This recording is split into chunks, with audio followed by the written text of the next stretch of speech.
Hi, welcome to What's Up Wednesday. I'm Heather, and thanks for joining me either live or later, whatever. Whoa! Was live because that just happened. So, welcome. This week, I'm talking about what's on my blog, and what's on my blog is desserts. I'm all about the sweet treats. There's things like this last weekend, I celebrated with my son his 17th birthday. And trying to stay in the keto lane and allowing for desserts and sweet treats can be really a fine balance. I love to have them, but they are a treat. So I have to be careful not to make them something that becomes a habit that we're doing every day or even every other day.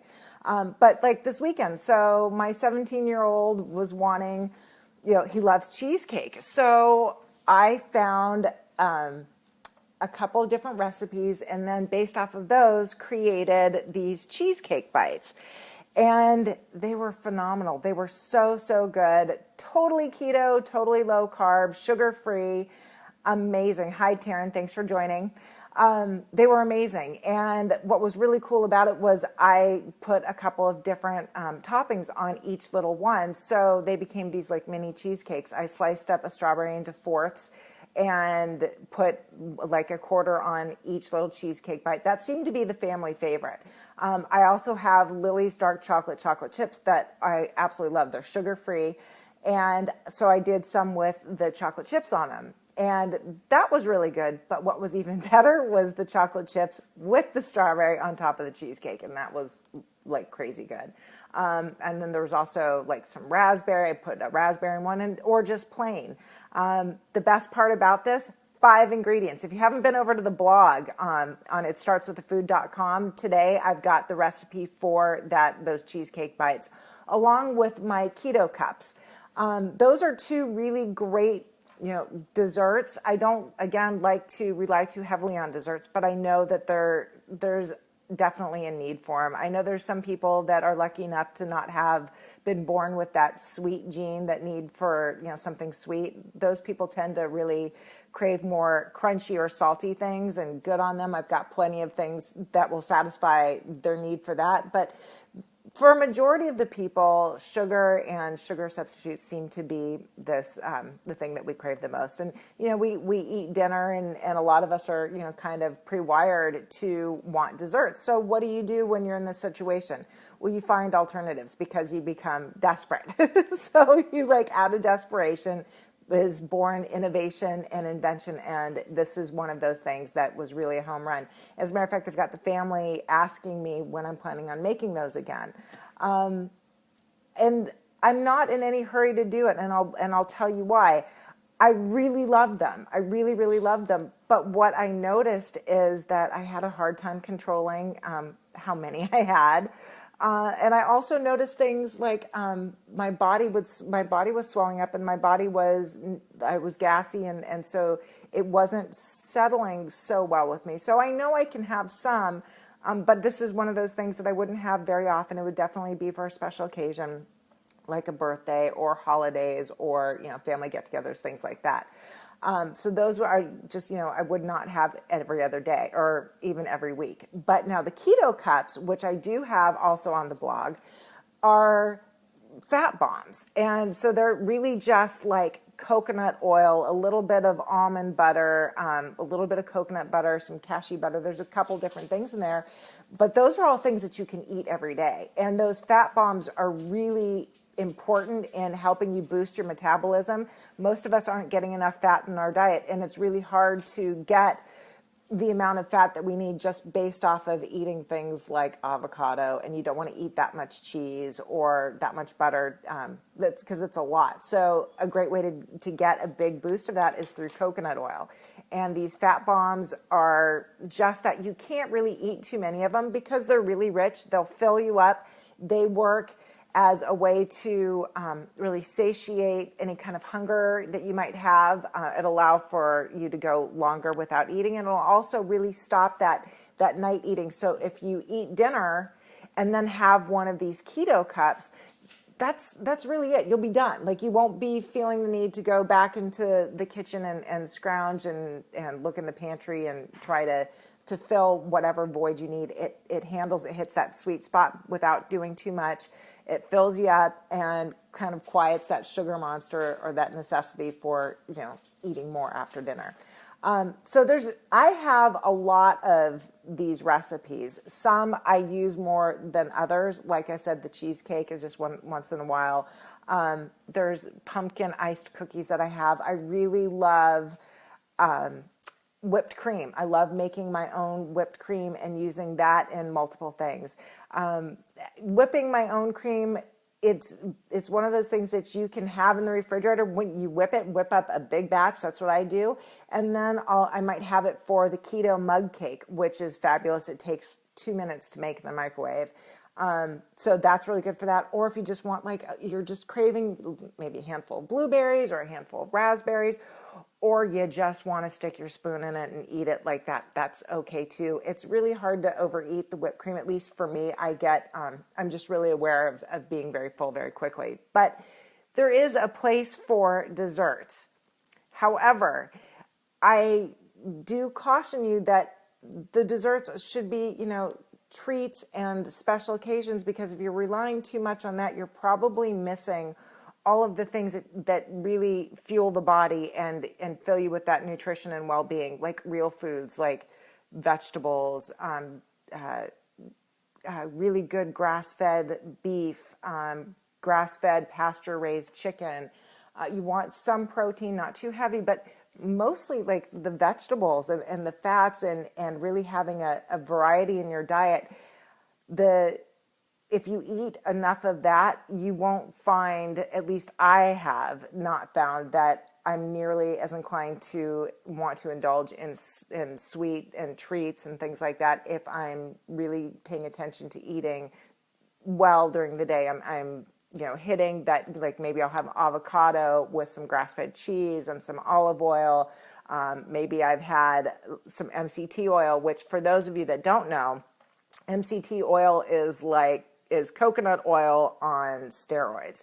It will really give you the amount of fat that you need to cover in your day to stay in that ketogenic lane, and you don't have to work too hard to do it. I put usually a tablespoon or two in coffee, if I do have coffee, to break my fast. And that's one of those things that when I have that fat, I'm good until I can get myself a nice salad, or I sit down and I don't feel the need to continue eating after I've finished my salad or my vegetables and then worked my way into my protein. I'm usually good at that point.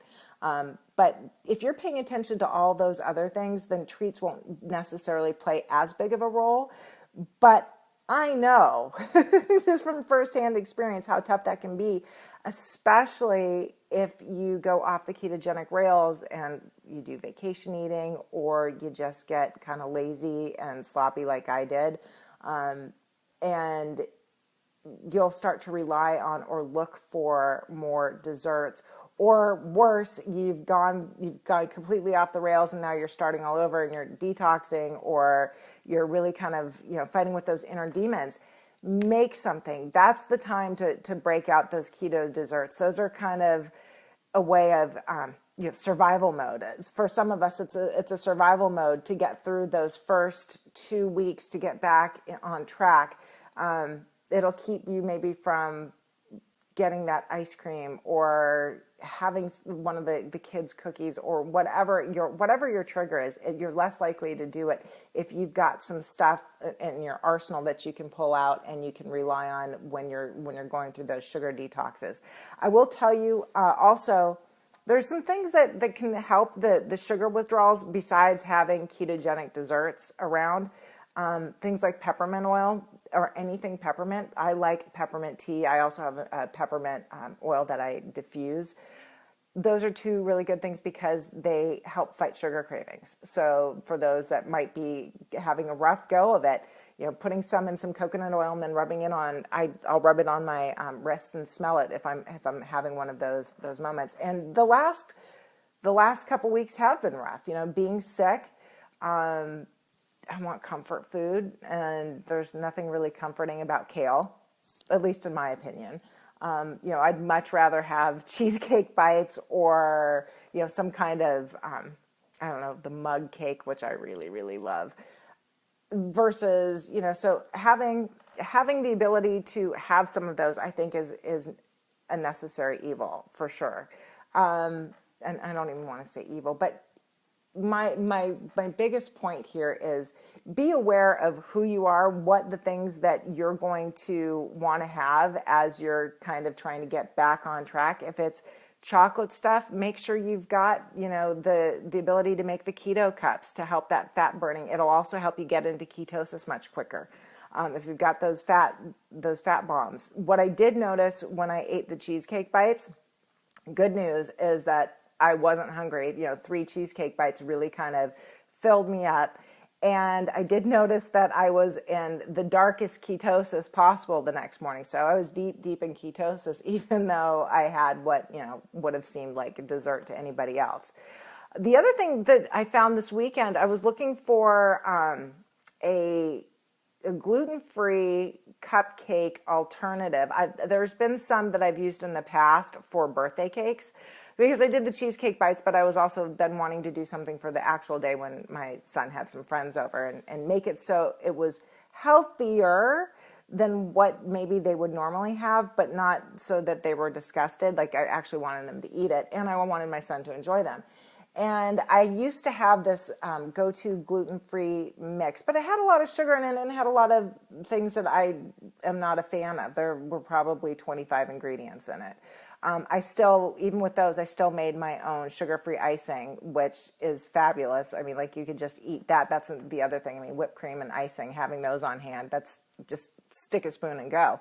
But this last go-round, I found a fantastic mix, and it had, I think, 5 or 6 ingredients, and basically it was coconut flour, almond flour. It did have some coconut sugar, baking soda, Himalayan salt, and maybe something else. I'm not really sure right offhand. But what I loved about it was it was non-GMO. It was gluten-free, obviously, and it was 7 grams of sugar for a cupcake, a total of 13 grams of carbs. So so I was like, well, being the good mom that I am, I should at least try it to make sure that it's worthy of serving, and made my icing with it. And don't you know, that was awesome. They were so good. My son loved them. His friends loved them. There were no leftovers. They were really fabulous. And I didn't feel bad about eating it because I knew that it only had 7 grams of sugar. So for me to go off the rails technically, but it wasn't so enough to make me, stay there. It wasn't enough to make me want to have more. I had one, I was good, and still stayed in ketosis. So that's the good news. But I loved finding that, because now that means I've got something that I can make for birthdays or for special occasions for my kids that they'll enjoy and their friends will enjoy, and I won't feel horrible about serving it to them. Because there's a little of that guilt of, oh, I wouldn't eat this, and here I am serving it to other people's kids. So that's really my take on desserts and their place in this keto life. I think for me, I've just had to come to kind of an understanding and a place of acceptance that I still need treats. Like I have that sweet tooth, and I still have the desire to have things like cheesecake bites, especially in the holiday season or birthdays. But I'm also at a place of knowing, just especially going through all of this crap with being sick and mono and all the whole 9 yards, that I'm not willing to actually have the sugar and go there. So I need to have a fine balance. I need to know what I can have. I need to have set limitations for myself and also for my family. I don't want them to rely heavily on these treats either.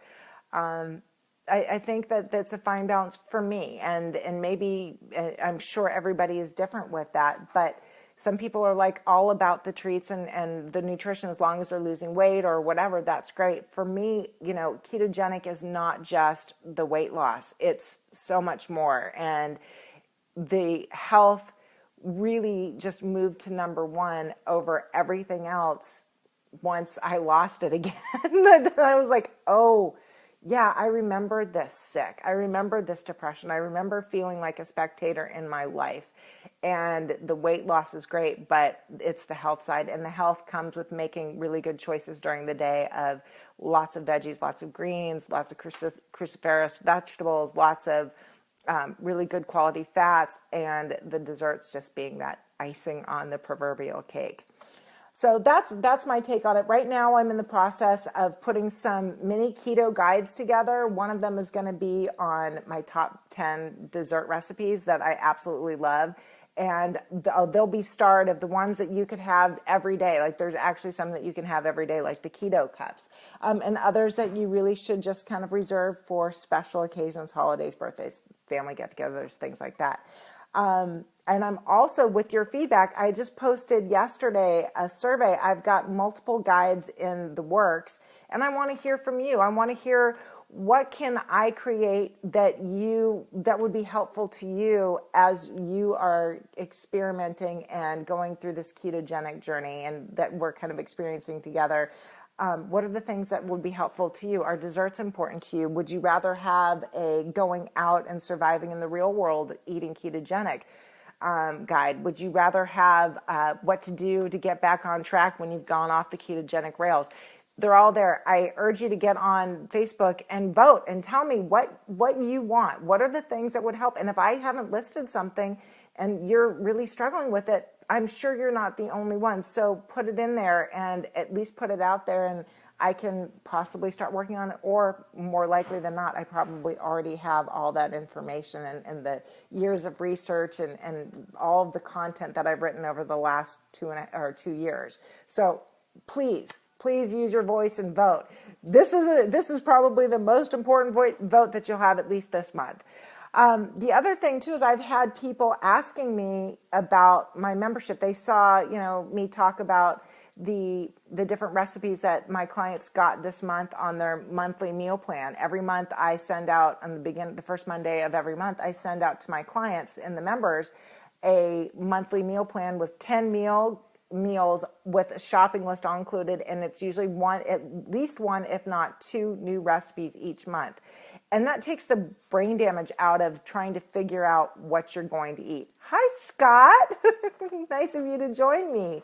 The best part about it, again, is so I know people are going to be eating out, and I know people are going to be eating leftovers. So if you can have 10 meals that you don't have to think about, and you've got the shopping list, you're good to go. And so that's why I've come up with that 10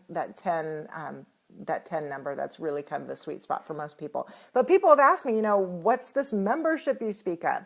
So I actually am a ketogenic coach, if you're not aware of that. And I do have, I'm an author. I've got my ketogenic books, Ketogenic Solutions book. I also have my ketogenic Kicking It in the Ketogenic Kitchen ketogenic style cookbook. I do weekly emails for my members. There's a private Facebook group. There's a Feed Your Soul food journal that really helps document and helps you keep track of all the things that are really important in keeping in that ketogenic health and weight lane. I've also got the 3 weeks the ketogenic kickstart kick that you would have. And then most importantly, I have a private Facebook group where you get more support from me. There's Monday through Friday email support, unlimited email support from me. But then you've also got the group, the other people that are on this journey too, experiencing things, and a lot of it's similar, and we cheer each other on. And it is a we thing, because I might be the face of this group, but I promise you, I'm still got struggles. This isn't like, hey, you get this ketogenic thing and you got it on lock and you're good for the rest of your life and you just kind of kick back and relax.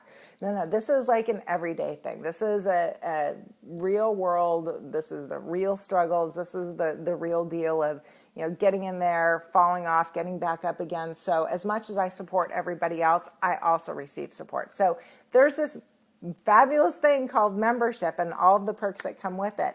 And if you're interested, I'm going to be putting a link underneath this feed. So feel free to get over to my website and to my Work With Me page. You'll see the membership. I also do private coaching and have some one-on-one packages also. But the membership is one of those things really for support and ongoing development, and it's not just about eating. It's like it starts with the food. That's where it starts. But as people are going through this journey, they're finding other things like happiness, peace of mind, joy, maybe lightness of being. There's all of that kind of comes with it, and we get to share that with each other, and that's pretty amazing. So I would love for you to join and be a part of this, especially before Labor Day, because and I'm letting you know, but my mailing list and people are starting to, they will know next week. I'm going to have some bonus guides that include, how to channel your inner superhero, and a couple of meditation things from other people. I'm going to have some bonus guides. So if you sign up between now and Labor Day, you'll get those as well. You'll be the first to get those. And the other thing I'll be adding is these guides that I talked about that I was creating. You get your choice of what guide you'd like if you become a member. That's the perk of membership. So I totally appreciate you guys showing up. If you're live, thank you for showing up. If you're watching this later, thank you for watching. If you have any questions about anything that I talked about, if you want to talk to me about desserts, or if you want to find out where I've got more recipes, or if you want to know, if you want to tell me what guide you'd like me to create, put it in this thread, put it in the thread that from yesterday, whatever. I want to hear from you. So be well. Until next week. Slowly but surely getting better. Update on mono. I'm feeling like maybe I'm kicking its ass instead of the other way around. So that's good news. Take care. I hope to see everybody here next week. Bye-bye.